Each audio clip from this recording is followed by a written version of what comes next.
All right, we are live. Welcome. Thank you.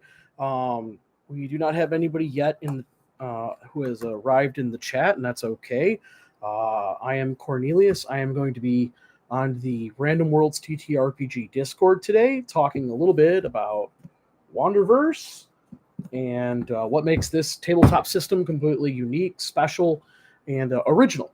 And we'll be taking some questions here in the chat as well on YouTube if anybody would like to join. If you haven't signed up or for the Kickstarter pre-launch, that's in the link below.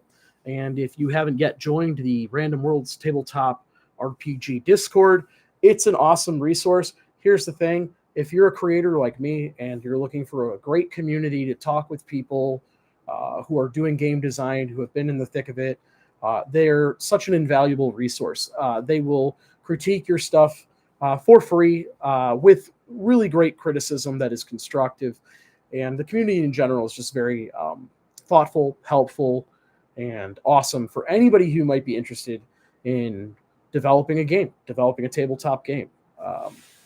So we're going to wait here. We have until 7:30 when Dave signs on, and we'll talk on Discord. I'm going to go ahead and share that now, but I'll be things on there from Dave, maybe some other people who pop into the Discord. And if we get any people here in the chat, I'm happy to answer questions there as well, and I'll slide them over to the Discord as needed. Again, my name is Corey. I'm with the Common Lands. I wrote Wanderverse. If you're interested, the Kickstarter pre-launch page is up. It's in the description below. And the Kickstarter is releasing March 25th. So we'd love to have you on board if you're looking for something totally new in the D20 tabletop world. I created the Common Land setting over 15 years ago. It's a sword and sorcery style setting you might be familiar with. It should feel familiar to you, no different than a place like Middle-earth or Narnia or Forgotten Realms or even good old Greyhawk. Okay, I started the Common Lands, the concept at least, when I was playing a 3.5 Dungeons and Dragons game. I wrote a campaign where I wanted my characters to go through a different planar realm, where they came out of that planar realm in the modern world, and we were playing D20 Modern after, so there was a shift. So the characters were like trying to save their kingdom. They went through this portal. It took them to the abyss, and then when they found their way out of the abyss, they found themselves in a sort of dystopian New York setting, right? And I thought, wow, that was a lot of fun. And the players seemed to enjoy that. And the switch from how do we integrate 3.5 and D20 Modern rules together and look at things from a modern lens in a fantasy setting was a lot of fun for a lot of people. And the Common Lands was born shortly after that, because what it does is it starts off each era of gameplay. Where it starts off is an era of gameplay where there are no geopolitical lines, no banners, no fealty. It's kind of a lawless land. There are druids and barbarians, and the only real law are the rangers, who sort of keep the protection of the lands their priority. But as time passes, the world gets more and more modern, and so every era of gameplay is a campaign setting, and in those campaign settings there are events, and it's very similar to like how comic books work. So if you've ever read, like Marvel would have Secret Wars or Infinity War or whatever their big event was, and DC would also have big events. It's always some crisis of some kind: Infinite Crisis, Identity Crisis. And the characters in their individual comic lines would interact with the world through those events. And that's how I styled my campaign settings, where there were major questions being asked about how the world was going to develop and move forward, but the characters and the players sort of sandboxed inside of that world. And you could run one-shots or campaigns, but this is where the world is at right now.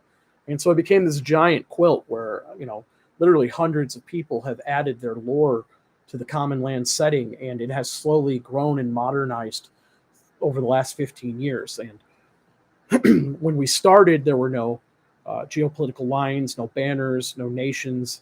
And now where we're at, not only are there nations, there's the world's capital of Iscariot, which seems to be running most everything. There are other notable nations.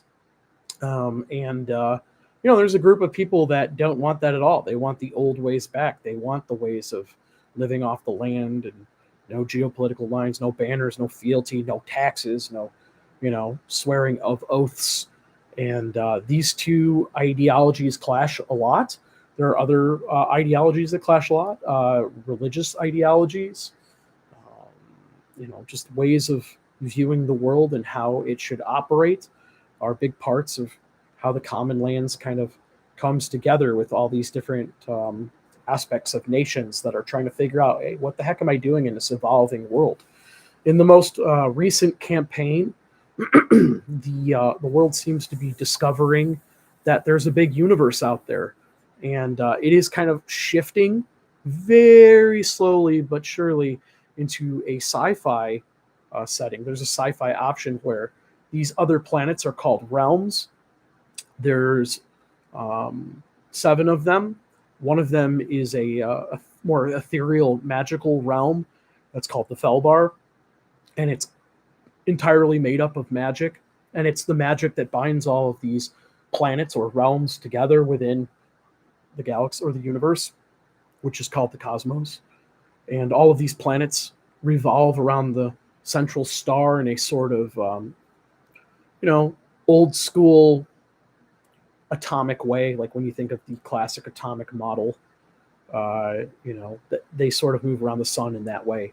And what's binding them all together is this magical ethereal energy called the Felbar. And the world is starting to realize, like, oh, there's a great big universe out there, not just a great big world. And understanding how to connect with those other realms and what they mean for their world is becoming a big part of the lore. Like, the idea of maybe there isn't a god, maybe there is a creator, and that creator can be found on one of these other planets. So the ideologies are shifting, and the power of the world where everybody exists is called the Common Lands, right? Is shifting, and it's always evolving. And so it's cool. It's cool to see how people put their patch in the quilt in the Common Lands. If you're interested in looking at the Common Lands lore, there are free maps to download on thecommonlands.com, along with some other free things. There's an adventure you can play for free called the Cottage Tower. If you'd like to get a sample of the setting, it is in the 5th edition game mechanics, the 2014 5th edition game mechanics. But there will be Wanderverse adapted versions of all of the PDF adventures available on thecommonlands.com. So we will have that after Kickstarter for anybody who's interested. And we have supplement materials as well. Like I have these little, where are they? I make them for 5th edition, but I also make them for Wanderverse, these little table tents that you can put on for initiative. It's a custom design. It makes running the game a lot smoother and easier. And we have music and merch, like retail merchandise, like here if you want to get a Wanderverse shirt early, and some of our other books as well, if you're interested in learning more about the Common Land setting. So we're going to talk probably a little bit more about that in this Discord discussion that's coming up at 7:30. Again, my name is Corey. I'm the CEO of the Common Lands, and I created Wanderverse, coming out to Kickstarter March 25th. I wrote this book because I wanted to make something that was crunchy, but also fluid. You hear a lot of players say nowadays, I like having that narrative control, and you go to different tables and you see a lot of people making house rules, and it's a lot of fun. It's a lot of fun making house rules. It's a lot of fun customizing the game. And I just thought, what if we found a way to make those canonical within the book? What if the book was designed for you to make rules so that you can codify them and run the game? And that's a big part of what Wanderverse does. It has a completely unique action economy system. There are points, action points, that are called Delta. So we'll be talking about that tonight. And that allows you to do things that bend the rules, traditionally speaking, if you're more of a Pathfinder or D&D player. So we'll be talking all about that tonight. Really excited just waiting up here. We got about 4 minutes before Dan joins us, and we talk about Wanderverse. What are some other great things about Wanderverse? Well, aside from having this huge amount of lore that's available for you, this 3-in-1 book has a player's handbook in it. Okay, there are 16 playable classes. In fact, I could probably show off some of this stuff while we're waiting for Dan, which wouldn't be the worst idea.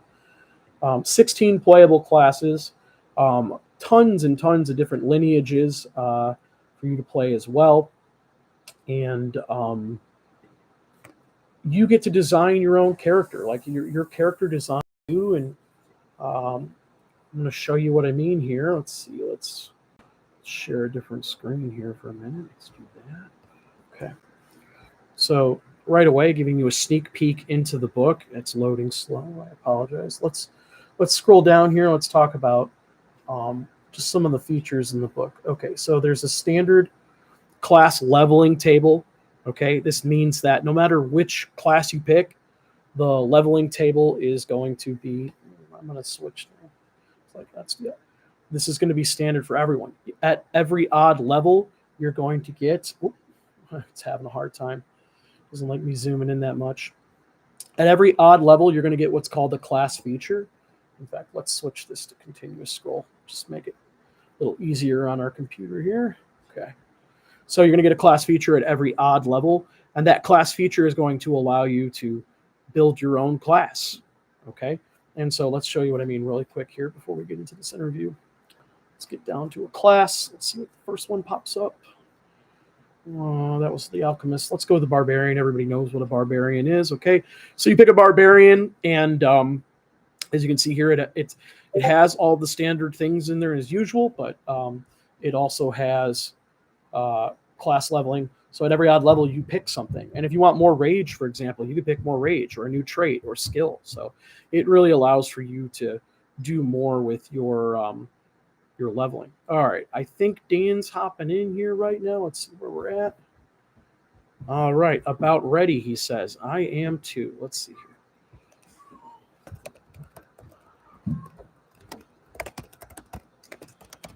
So we had some tech hiccups.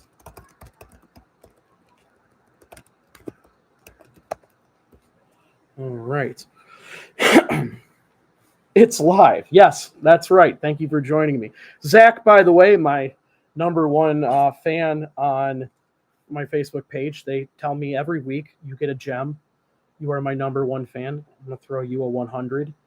Thank you for keeping it 100. Feel free to like. Feel free to subscribe. It does a lot for the channel. My #1 fan. All right. So, all right. Please introduce yourself, your game, giving us a done when the introduction is complete. No need for a done during the Q&A itself. All right. Let's see here. Hi. My name is Cornelius, but I go by Corey. Typos. Okay. I wrote Wanderverse, an original. Well, I'll tell you a little more about myself. I am a father of 2 little girls, a husband, a special education teacher, a writing professor for a community college, and game designer for the last 5 years. Thank you for having me.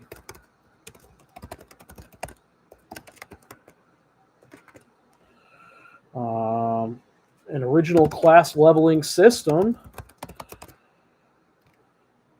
or class leveling D20 system that uses action points to do more with your turn as both a player and a game master. Wanderverse is a 3-in-1 player's handbook, game master's guide,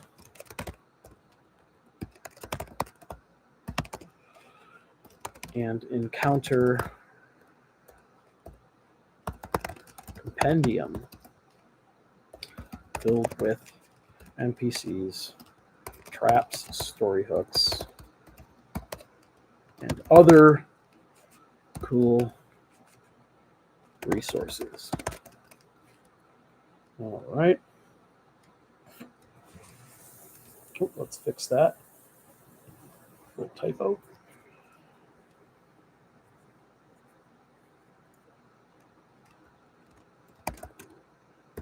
There you go. Okay, we're getting started here.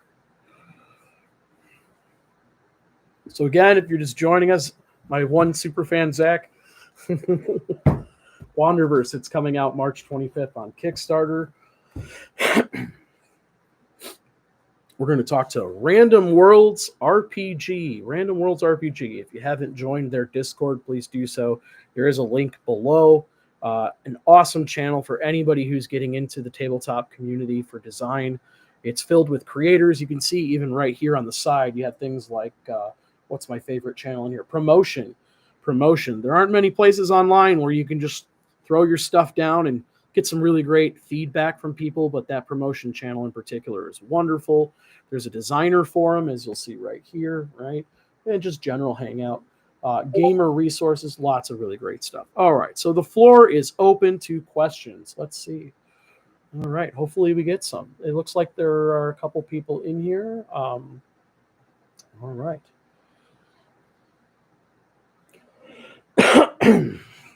And if you have any questions as well, throw them in the chat. I will try to answer them. Does Wanderverse have a defined setting? It does. It absolutely does. It uses the Common Lands setting. And I will we'll do this to save myself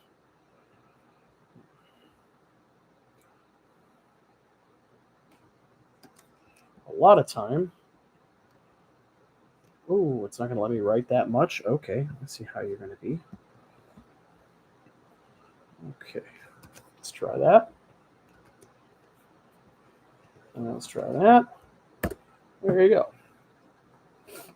So it absolutely does. And I was talking about this before the interview had started, but you know, the Common Lands should feel very familiar. Like if you've experienced reading and being sucked into Middle Earth, if you've been to Narnia, if you played in Forgotten Realms or good old Greyhawk, okay, this system has an original setting that is your typical sword and sorcery setting, but with one major twist, and that twist is that it edges towards modernity with every single campaign that follows.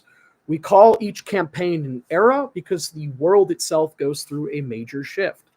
And with each era that passes, you will see that the never-ending engines of progress and power are changing the world that they live in. In fact, you know, one of the cooler things that's starting to happen is the discovery of dragon powder, this mysterious black sulfur type of substance that has allowed for the design of, I don't know, flintlock pistols or, dare I say, guns.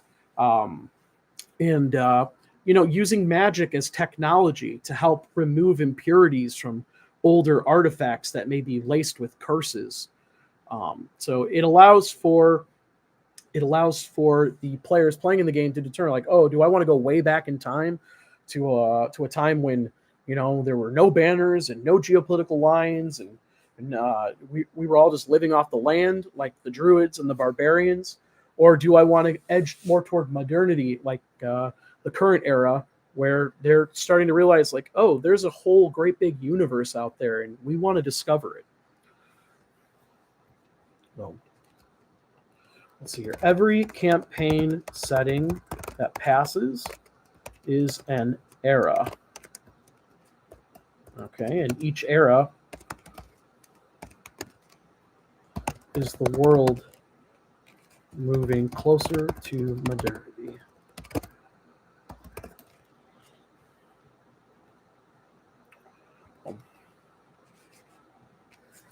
Yeah, if you liked, oh, you know what's a good one? If you've seen the movie Onward, one of the better Disney movies made in the last 10 years, the movie Onward is a great example of how this campaign setting has, you know, shifted, right? It's not quite there. It's not exactly there, but their little description in the beginning of their movie where, you see how people are like, well, in the beginning we relied on magic, and now we've developed things, and magic isn't as necessary, right?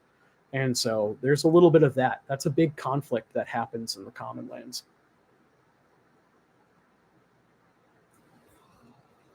Not yet. But it is.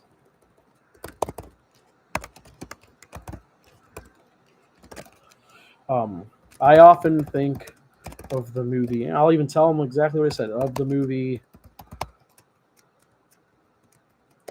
Onward by Disney. How magic, how technology replaced magic over time. It's the world isn't at that point yet, but those concepts are driving factors in the storytelling within the Common Lands.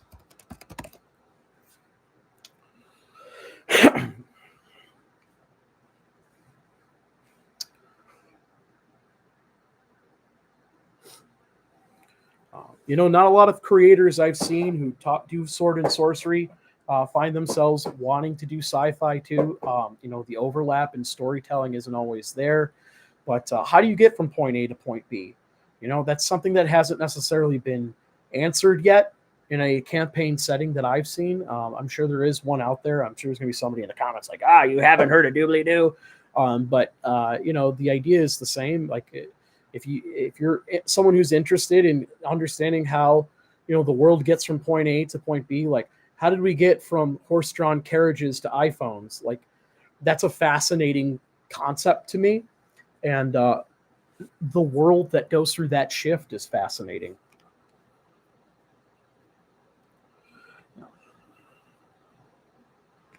Yeah, it is. That is a great movie, by the way. Bring your tissue box if you haven't seen Onward. It's a real tearjerker, honestly. That movie chokes me up real hard.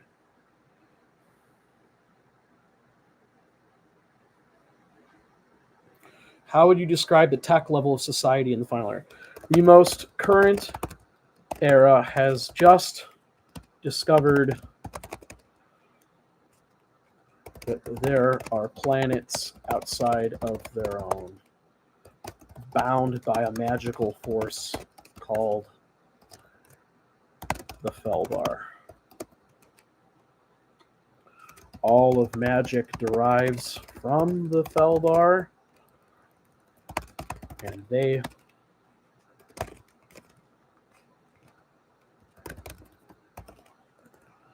power-hungry individuals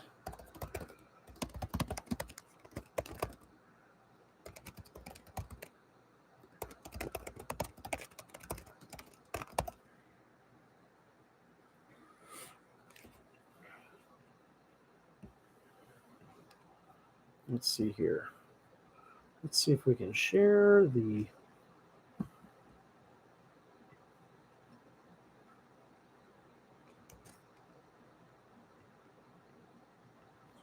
let's see if this works.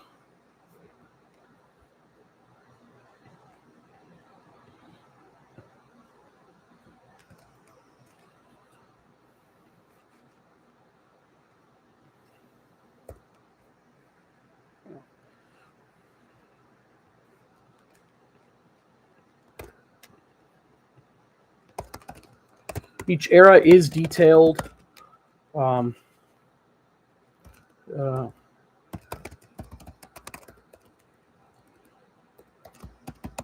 Kickstarter coming out March 25th. Yep.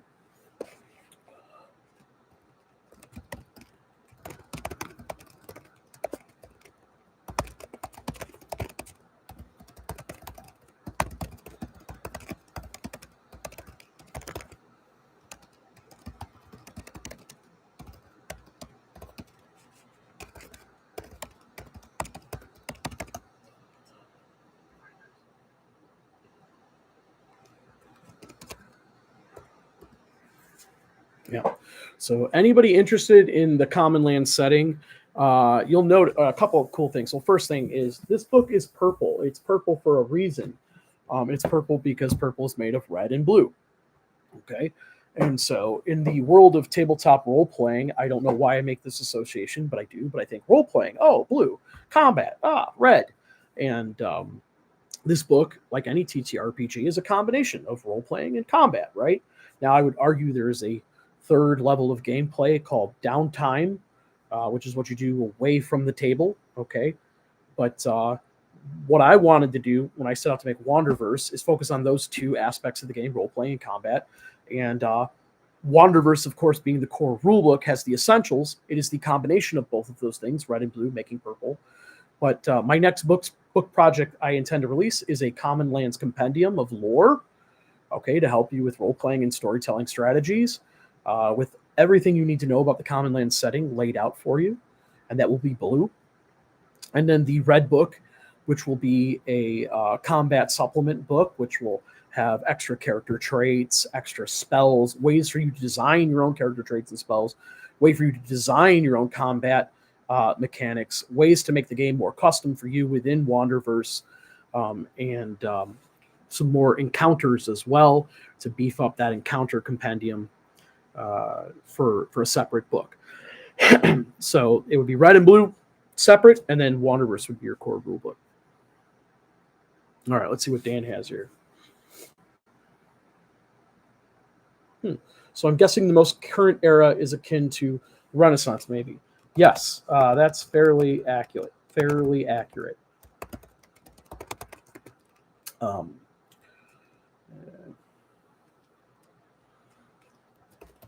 My most recent campaign,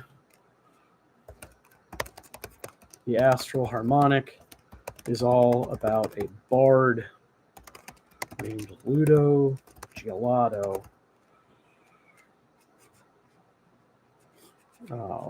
Managing a cosmic magical curse. He is, let's see if we can add something from the Kickstarter in here to. All right.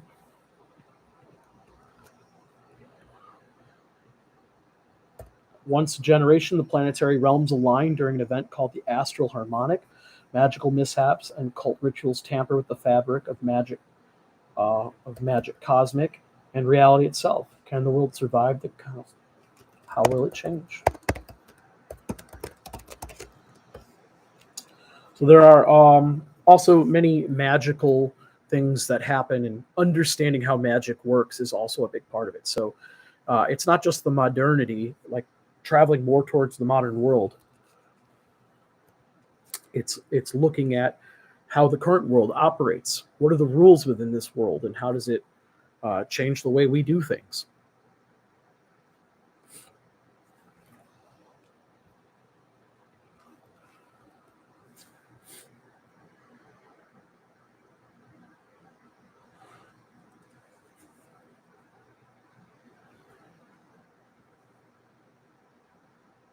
So are there early firearms in there? Yes. There are early firearms. Yes, there are. The Wanderverse Core Rulebook has them in there. It was discovered as dragon powder and used to hunt and exterminate and kill dragons.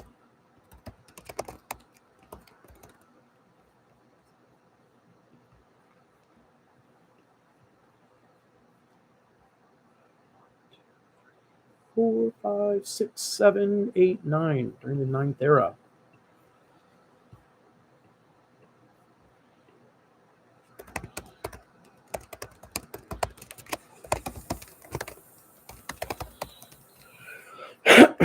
Yep.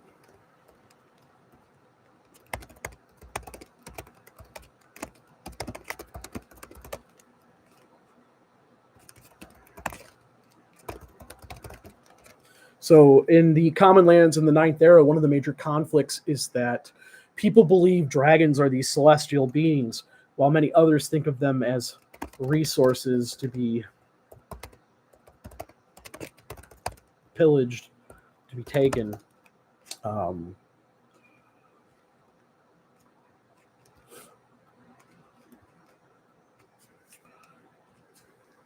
It was a major conflict.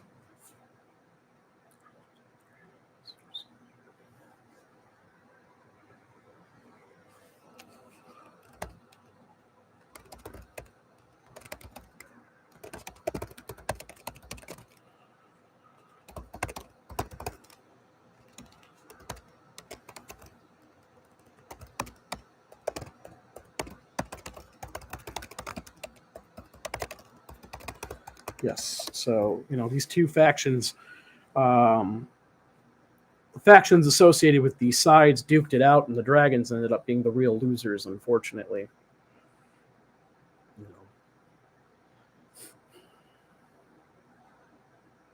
How advanced are they? Math locks, flintlocks? Flintlock, yeah.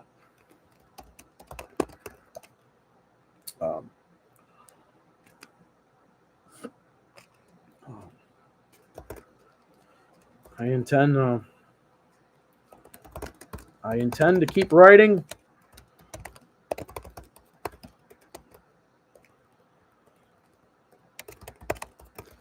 Until they get to a point where they're just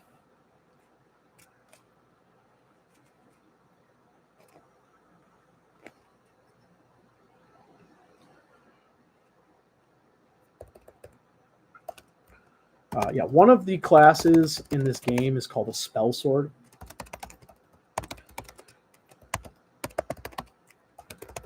They store their magic into weapons. This will become a major eventually, as this ability will translate into brand new ways of making weapons.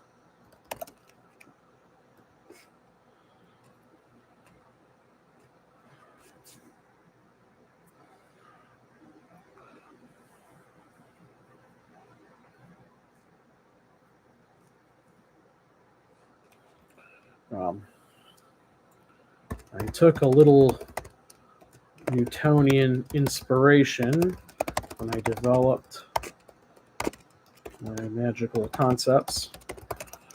All the more powerful the magic is, the more equal but opposite negative effect it would have. So older magic is sometimes viewed as corrupted because it has an equal but opposite effect.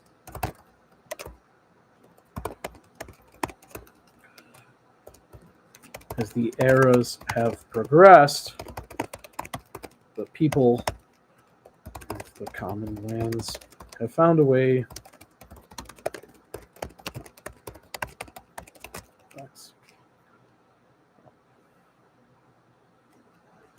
and it continues to evolve.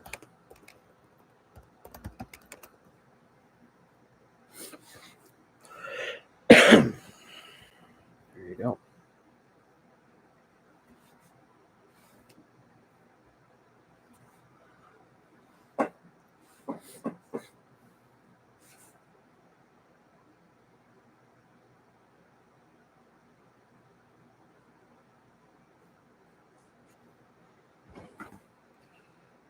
Okay. Thank you for joining us. I'm with the Randomworlds TTRPG. If you're a game designer or you're just somebody looking to make your own tabletop game, I strongly recommend checking out this Discord channel. They are so friendly, great advice, great constructive criticism. My first day joining this Discord, somebody I didn't know who I befriended offered to critique some of my playtest materials and has been contacting me frequently since. The link is below if you're interested. Again, if you're new to the world of tabletop design and it's something you want to do, like, this channel is awesome. And Dan over here, the individual who's messaging me, Dan, reached out to me and actually told me about this community he's built, and he's a great dude. And as you can see here, like if you look at the sides, you'll see like, look, they have promotion. There aren't too many corners of the internet left anymore for us to shamelessly promote our products without driving people crazy, at least. And there's some really awesome creators who live in this space that are, here to help you. So let's see what Dan says. So speaking of magic, how common is it to have magical ability? What forms does it take, and what power can it get? Okay, so let me give you an example of where we started. One of the most powerful artifacts. I should probably turn on text to speech, but one of the most powerful artifacts I created 15 years ago was a sword of unyielding power. Everything is a crit except a 1. When you roll a 1, you die. Do you roll it? So for those of you who joined, magic in the common land setting, in the original common land setting 15 years ago, it started out without banners, without fealty, without geopolitical lines. It was living off the land, and magic was wild too. So if you found anything that was magical, the more powerful it was magically, the more on the opposite end, it was likely to mess you up. So it had an equal but opposite reaction. So whatever old magic you find, okay, that is magic that existed before the world sort of learned how to govern itself. Any magic you found, okay, it would have an equal but opposite reaction. So in the example here, I'm telling Dan, like, yes, more or less a Russian roulette sword, right? But the idea is the same, right? You get something powerful. There was no magic that didn't have. There was no magic without side effects in the old world. And this campaign setting, or this world that I built, one of the things that makes it super unique is that it takes you from point A to point B in modernity. So it starts off this world that's totally loose, totally free. There's druids, there's barbarians, there's no banners, there's no countries, there's no nations, right?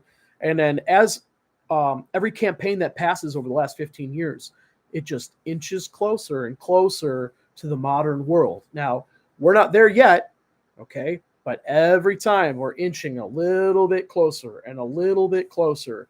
And so, the development of nations, the development of banners, the development of governance, the development of currency.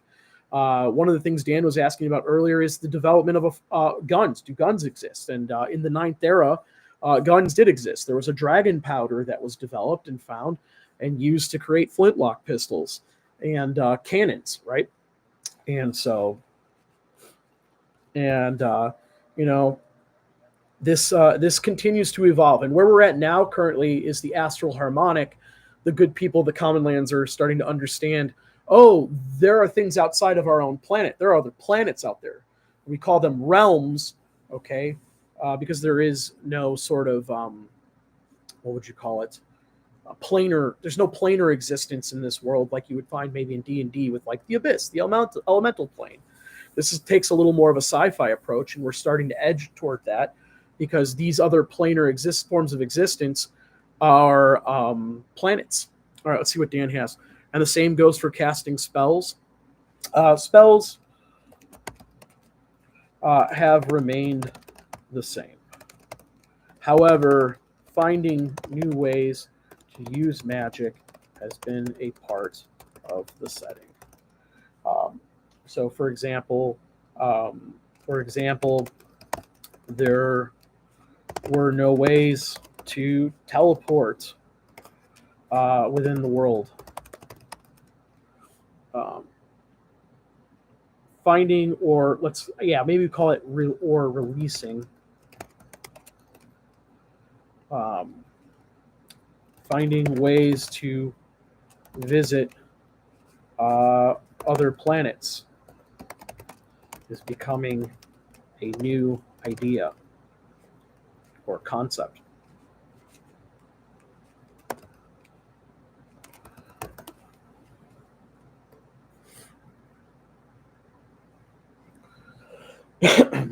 So the Common Land setting has slowly evolved. I think Dan makes a good point. It's like more in a renaissance right now. The most current campaign setting that I've been working on, the Astral Harmonic, is all about how a cosmic curse affects this bard that is sort of like the Taylor Swift of the world, right? Everybody knows this guy. He's super popular. What makes him popular is he plays music, and his music makes these pictures that come to life, kind of like Fry from Futurama, if you've ever seen him play the homophoner. All right. And so people come from far and wide to see this bard play this music come to life. And what happens is the planets align, okay, they're the realms, and it causes this cosmic curse that makes the music the bard plays actually come to life. And so he needs the help of the heroes to remove this terrible curse because he wants to go back to being a skeezy bard. Has it been done yet? Yes. You can check out Felbar's Shop of Curiosities and Occult, which I wrote in 2020.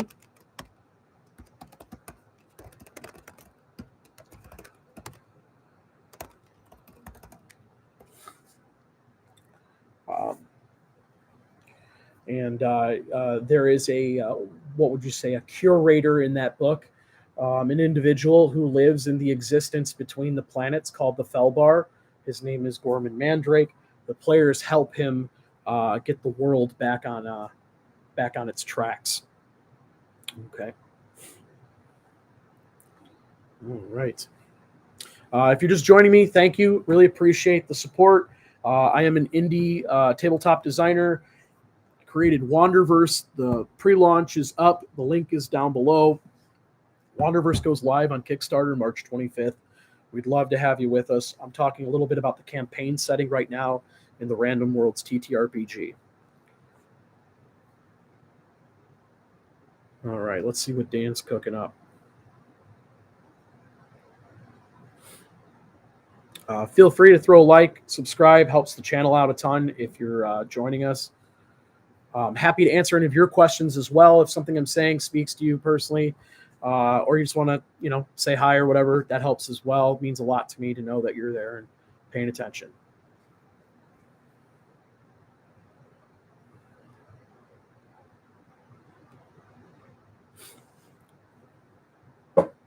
Right. Let's see what Dan's cooking up.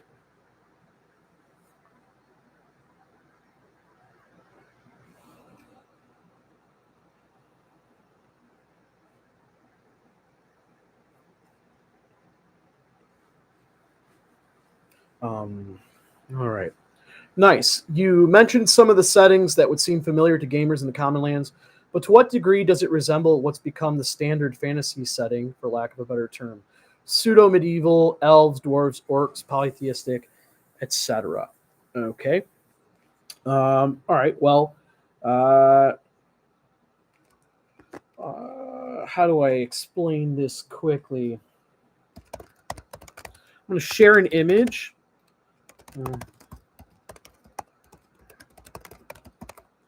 All right, so here's what makes Wanderverse kind of cool. Let's see if we can share something else here. Like this, and then let's do that. Okay. Window. Nope, not you. Let's go there. That's the one. All right. So check this out. Let's go back. Let's go all the way back. So here's what makes Wanderverse. So Dan's asking about, races as they're traditionally known. Okay, but I call them lineages, trying to be, a little more on the politically correct side nowadays. Okay, so let's do that. This is our lineage page. I'm going to go ahead and share. And upload a file here. Thanks for being patient as I dual wield screens.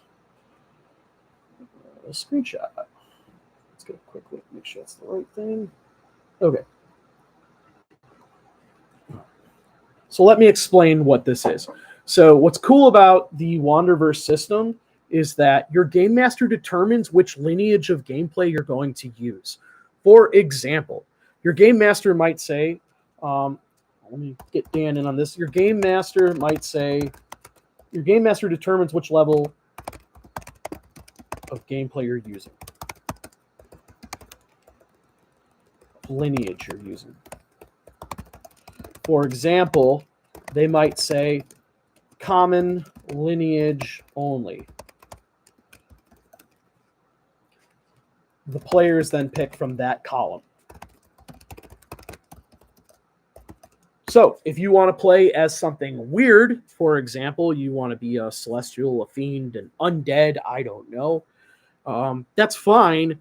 The game master would tell you, like, okay, exotic only, okay, or we'll do common and rare, or we'll do up to uncommon. And so you can pick these things in here. Now, all of the base lineages from your D&D that you're familiar with, like your dwarves and elves, they have souped up versions of them at higher lineage levels. So, like, for example, you have where are you? You have a highborn, that's your human, right? A sylvan, that's your high elf. A bright scale is your dragon, and a noble vein for your dwarf. So you do have higher levels of each lineage available to you. Okay. Let's answer Dan's question. So if you want your players to do something out of the box, you can pick a more exotic type today lineage for them to select.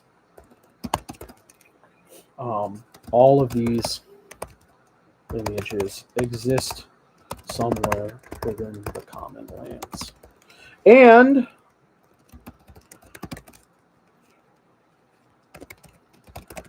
base lineages: human, elf, dwarf, dragonborn, have higher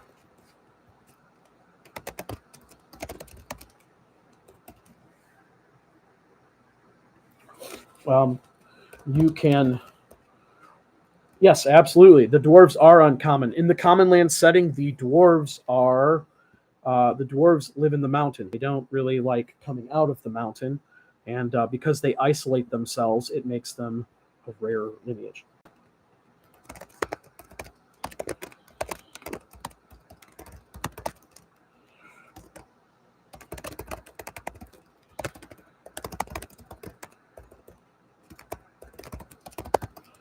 Because they rarely leave the mountain crown, they are rarely seen.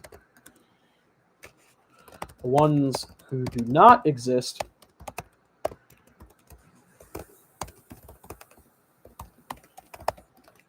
are usually outcasts, criminals, lowborns, etc. Dwarves who are noteworthy have precious gems as their last names. So a dwarf name with the last name, with the house name Garnet, let's say, make sure I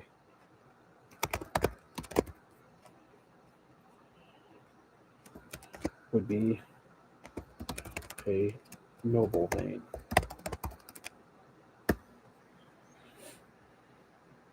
All right.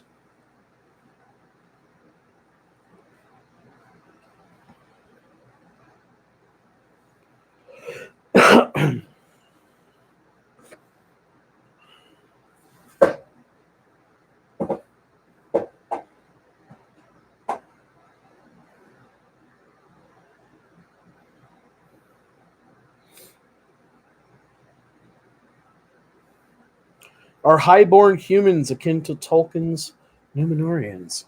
Great question. That is a great question. They are simply more adept with magic and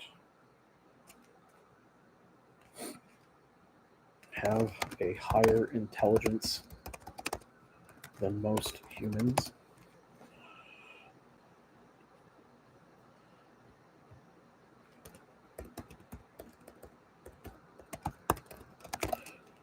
They have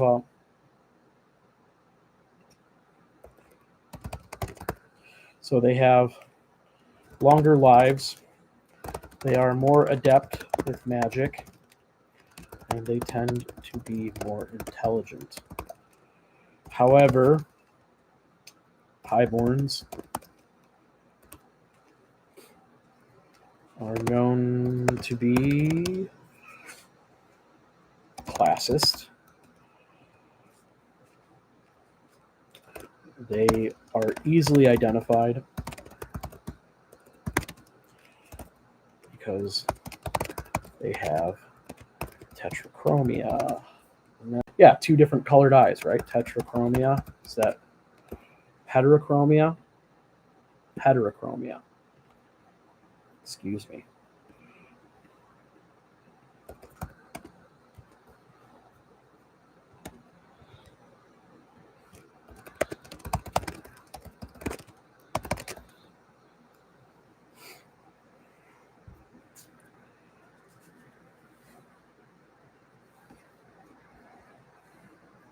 Very cool questions.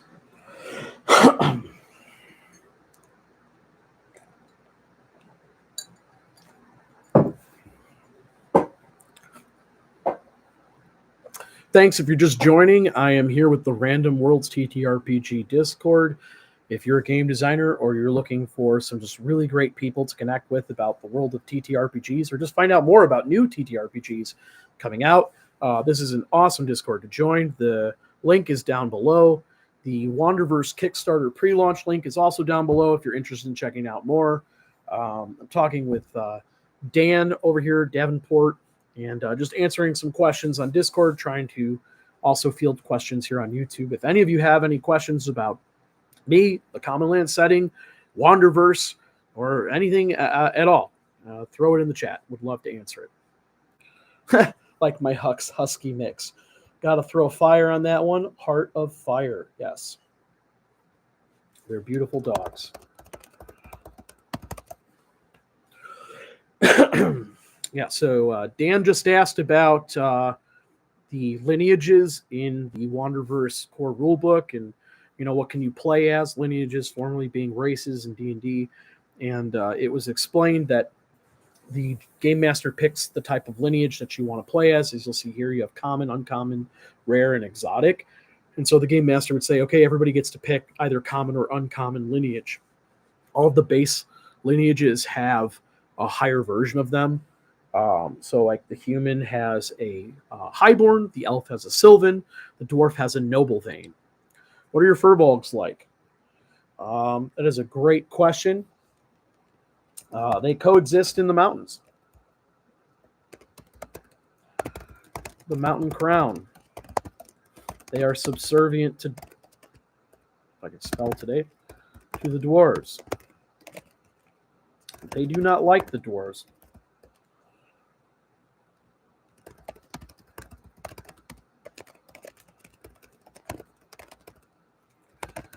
Yeah, they do not. They try to keep to themselves. They believe, like the dwarves, that the mountain is a living, breathing thing. Once a titan that physically walked the world. When it was slain, the titan's body was hollowed out for all to live in.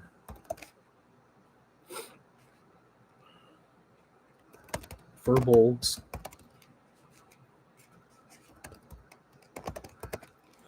believe the mountain should not be claimed.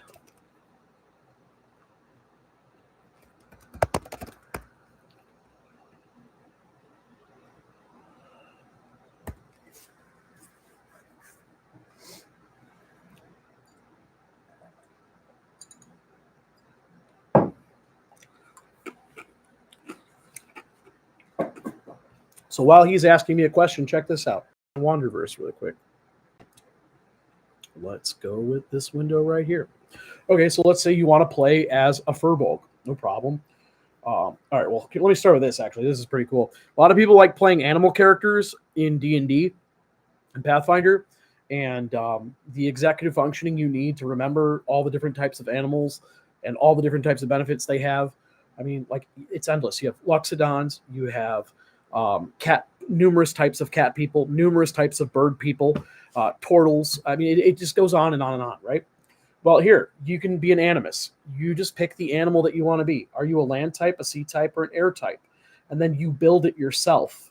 So these traits are in here to help you build your lineage the way you want to build it, instead of having to just pick whatever it gives you. Like, maybe you're a cat that's not dexterous, and that's what's built into being a tabaxi, and it's like, I don't want to be a dexterous tabaxi. Well, you can build it your way, right? So let's go down here. Let's check out Furbolg. There you go, Furbolg. Furbolg are a kin of giants. They live solitary lives and prefer to avoid contact with other sentient creatures. Yes, they dislike the dwarves. Furbolgs have blue, gray, or black skin. Okay, let's keep going here. Let's see size. Furbolgs are between 9 and 10 feet, standard, right? Tells you how much it costs for them to move and how much they can move. Okay, your speed is based on your lineage, what they can speak, and then it lets you pick these traits, right? It says starting traits. You get athletic, dark vision, and pathfinder. So when you scroll past your lineage, once you pick your lineage, this is where you're going to go next. You're going to go to traits. And if you've ever played GURPS before, GURPS is really cool because GURPS lets you pick things with points to build what your character is. And so it's kind of like that. So because Furbolg is in there, and Furbolg is uncommon, let me double check. Yep, uncommon.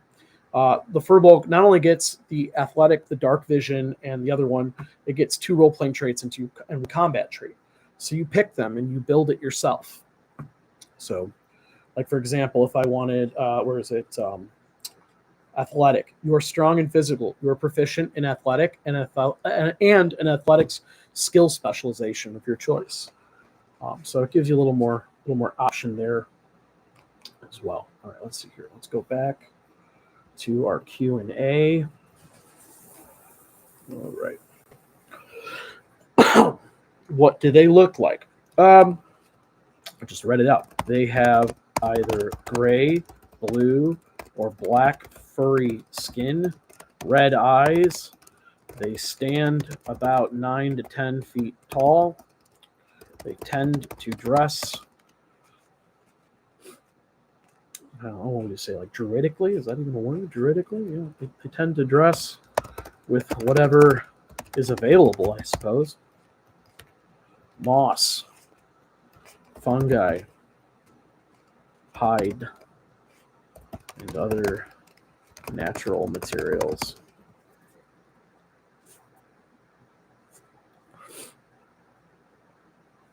All right.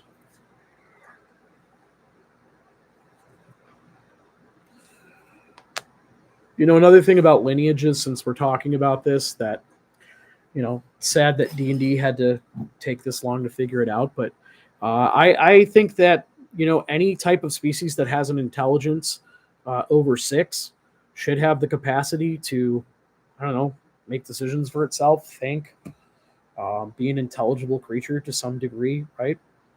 And so orcs and goblins aren't just these evil, killable creatures, but orcs and goblins live amongst people and try to navigate a challenging world. Like, I think of the movie Bright from Netflix with Will Smith, which I love, by the way. And I don't like any Will Smith movies, but that one in particular really scratches the D20 modern itch.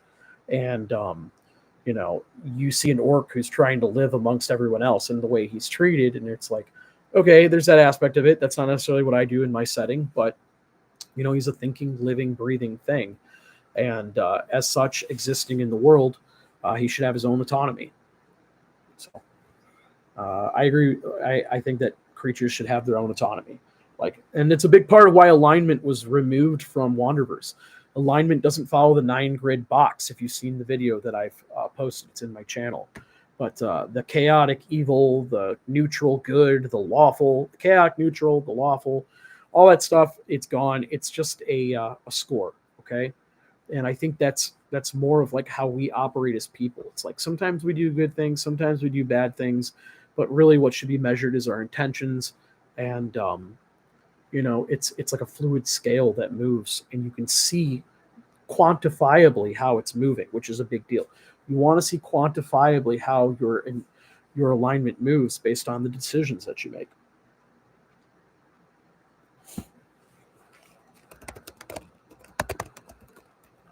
They are generally nice to outsiders.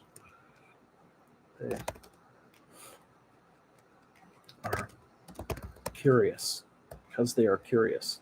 Yep, Furbolg's very curious in this setting.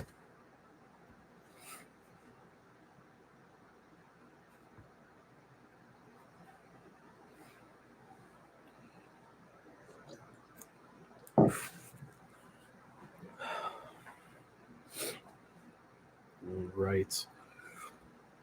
If you're just joining, again, Randomworlds TTRPG, awesome Discord if you haven't joined it. Great for creators if you're trying to make your own tabletop system. Check them out. Link in the section below. All right. We've been going on for an hour here. Don't know if you wanted to take a look at the character sheet. I know that was something we had discussed.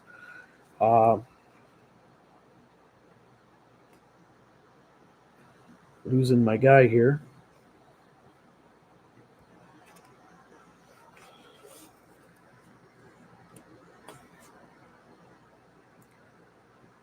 And please throw a like on the channel here if you can. Subscribe if you haven't subscribed yet. Love your support. It means so much to me. While we're waiting on Mr. Dan Davenport, just a couple other things. So we talked about alignment. We talked about traits. I'm going to talk a little more about traits, actually.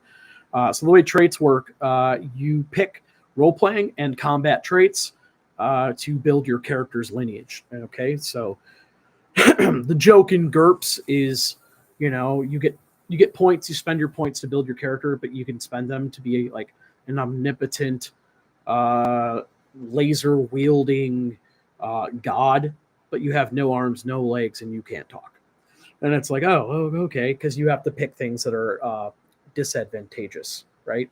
And so you can do that in Wanderverse as well. You can pick disadvantaged traits to give you more role-playing or combat traits if you'd like, or just to, make the game a little more spicy for you.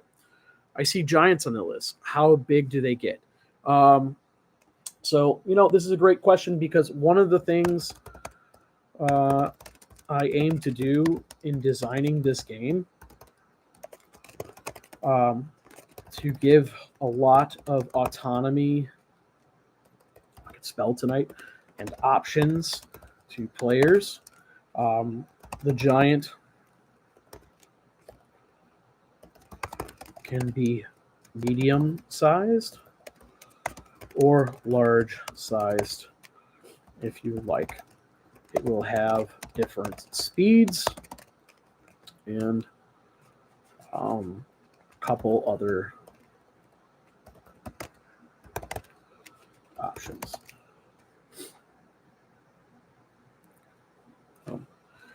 For another example,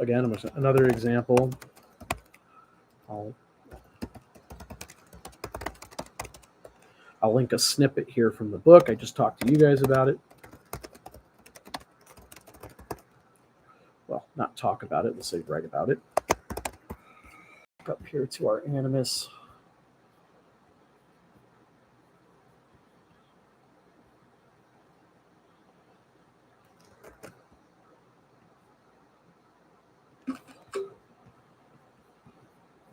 Okay.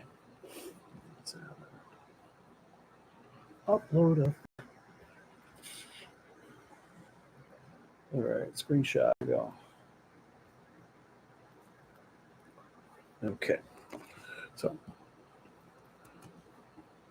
instead of trying to make a lineage for every single animal humanoid there could ever be, you pick your own and design it. And this So you would start, you could be like, are you by land, sea, or air? Pick your animal. And then and your applicable traits, and build it. Yep. Let's see if we can blow this up for everybody watching who hasn't seen. Yeah, so a rare humanoid beast that has primal origins in the form of an animal. Animus originate on the realm of Undra. Their disposition will be very likely tied to their animal form. Their humanoid form and animal familiarity make them accepted amongst the people of the Common Lands. A player choosing to make a character that is an animus must pick an animal form. Examples include lions, tigers, crocodiles, elephants, turtles, or any other creature classified as a beast. So you're going to select one of the following animus classifications. Land types gain an additional 15 feet of movement. So if you are a land type animal, you'll get an extra 15 feet of movement. Sea types gain a swim speed equal to its land movement. So, if you're, want to be that sea turtle, right? There you go. You got a little swim speed. Air types gain a flying speed equal to its land movement. Okay. The animus's age will vary by creature type. For example, an animus that has selected a reptilian variation will have a longer lifespan than one that is a marsupial, right? The animus size category must either be small, medium, or large. An animus can spend 1 delta to move 25 feet if it's small, 1 delta to move 30 feet if it's medium, or 1 delta to move 35 feet if it's large. See how this allows you to build it the way you want to build it? It's like the rules are built in knowing you're going to want to change a bunch of stuff. So here you go. You want to be a small animal, a medium animal, a large animal, you can. And here are the rules to tell you what's going to happen. And then after that, you get Fey ancestry. That's one of the traits you get. But then you just select 3 of these traits below. I meant to ask what an animus is. What classes are available to play? That is a great question. I'll link it just because linking it makes it easier. People like visuals. Let's do it. Let's link it up.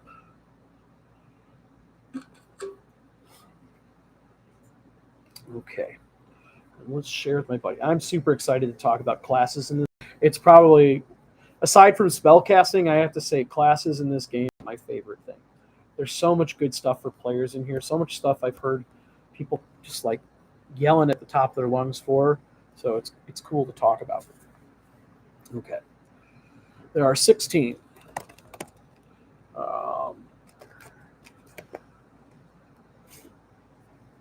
One of my favorite classes in here was actually inspired by Street Fighter. I don't know if anybody plays Street Fighter. What's hilarious about Street Fighter is they have this character called Dan. He's a joke character. Dan can't shoot a full Hadouken. He wears the pink gi. He's hilarious looking. Okay. And so Dan was my inspiration for making the Commoner because it's like playing Street Fighter on hard mode. And I was thinking about that. I'm like, oh man, it would be so cool to play D&D. Can you imagine you're just this normal person trying to fit in with all these heroes? It's Deadpool kind of used this joke in a way with Peter, right? Here's all these feats of strength that these heroes can do, and then there's Peter, right? And one of my favorite characters in all fantasy is a commoner. It's Samwise Gamgee. And so you have the opportunity to play as a commoner. I just think that's so much fun.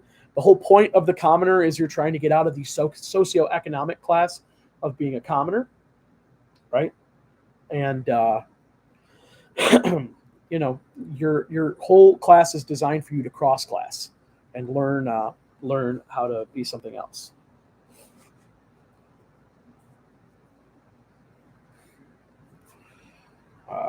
So yeah, if you have any questions about the classes, if any of you in the live stream right now are curious about class options, throw it in the chat. I'd love to talk about it.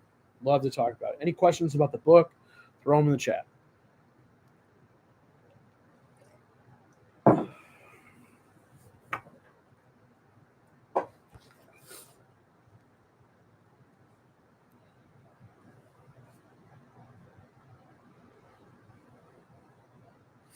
All right, let's see what Dan's cooking up.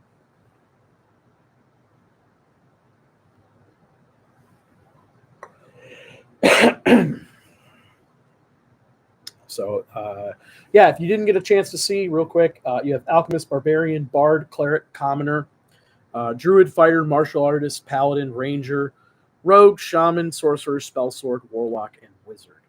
Let's see which one grabs his eye. I knew he was going to ask about the Commoner. I'm guessing the Commoner is only there for comparison's sake and aren't meant to be played. Absolutely not. The Commoner should absolutely be played. I made a all about it. You can see here.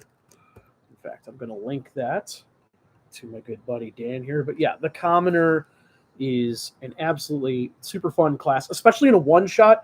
What makes the Commoner unique is that they have what's called honor points, and they spend their honor points to do pretty heroic things. But the problem is that they don't have a lot of them, and so the Commoner has to be very wise with how they spend their honor points, or it could end poorly.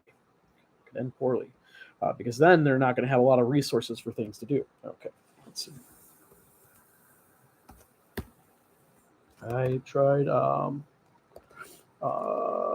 Commoner. Yes, the Commoner should absolutely be played.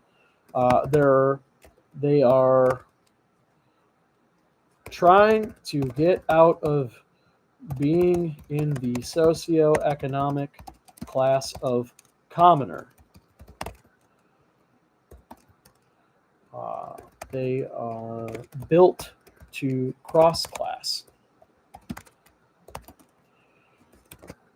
Thematically, hoping another heroic class will take them under their wing to learn the ways, to learn their ways.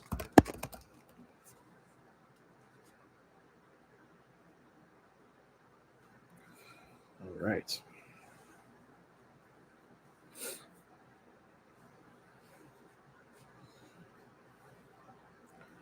Yes, there's a whole slew of videos on my channel if you're interested in hearing some of my dorky takes on the classes in Wanderverse.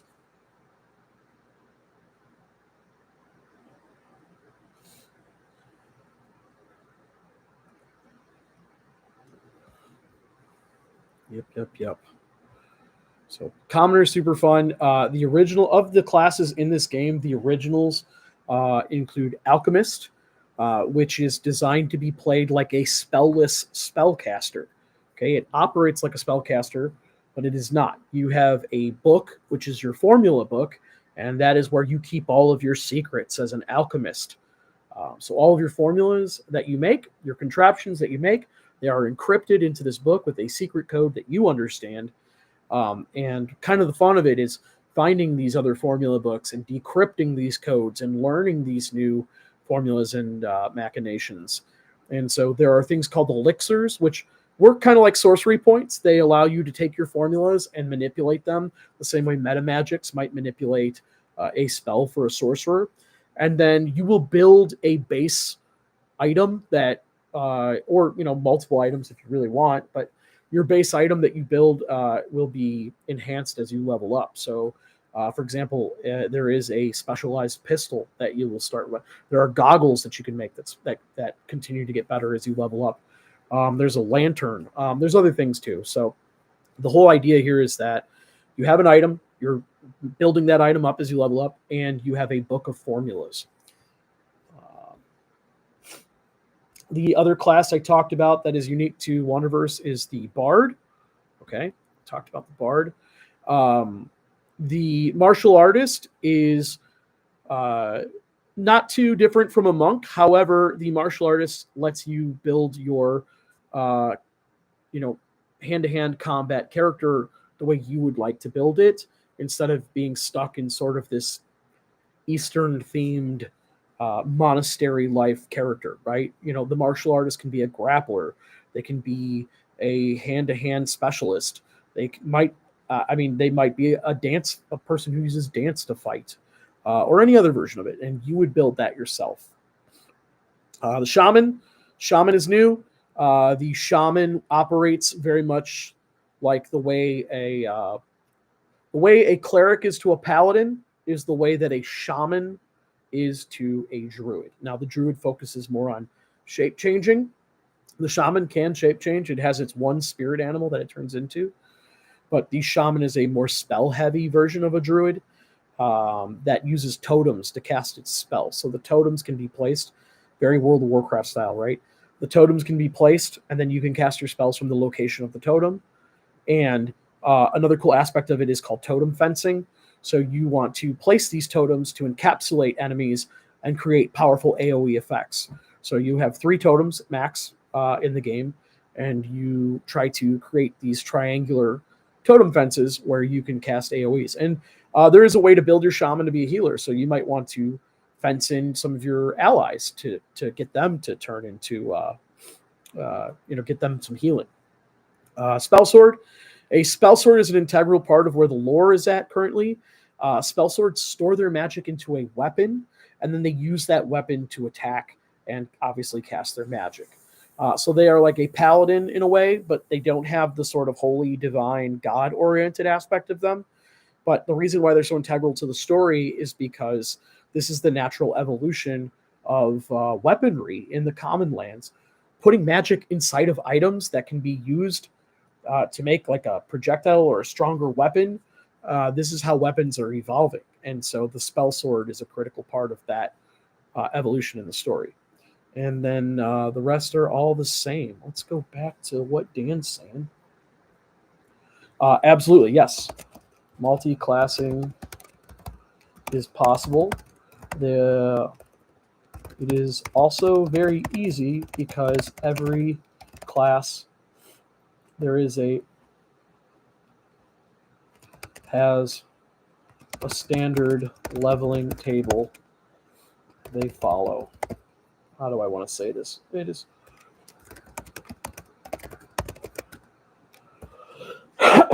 yeah, it's very easy.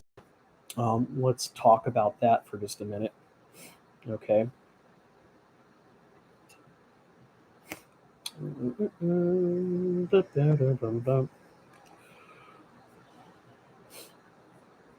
You can multi-class your abilities. Yep, multi-class skills, multi-class features. Super easy.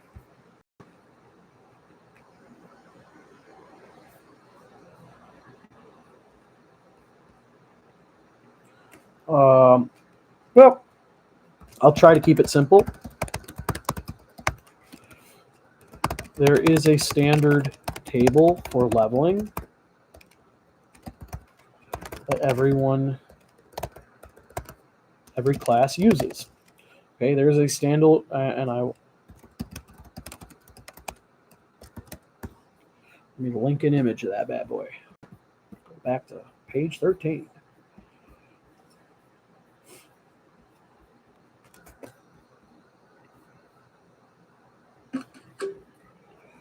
Okay.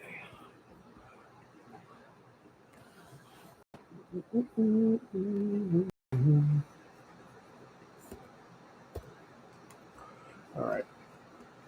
Each class has class abilities.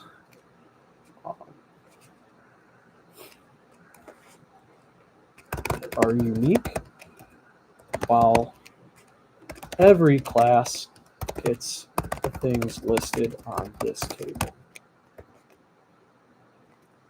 All right. When you multi-class,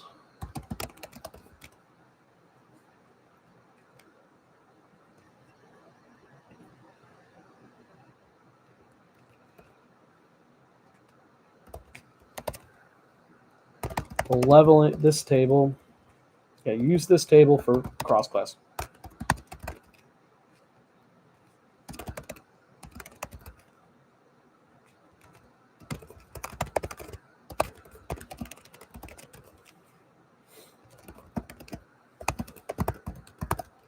For example, you get the, let's see, what do you get? What's a good class really quick? You get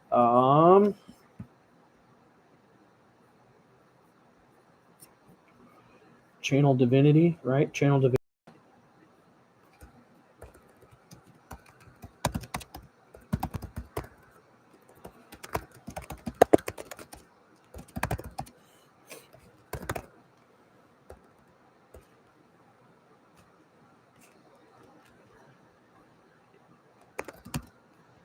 Channel Divinity at level 2 as a cleric if you reach 2 levels of cleric.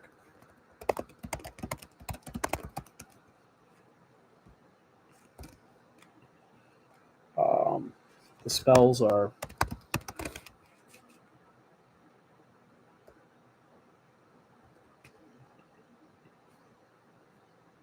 in fact, there's a whole table. There's a whole table multi-class. Let's see here.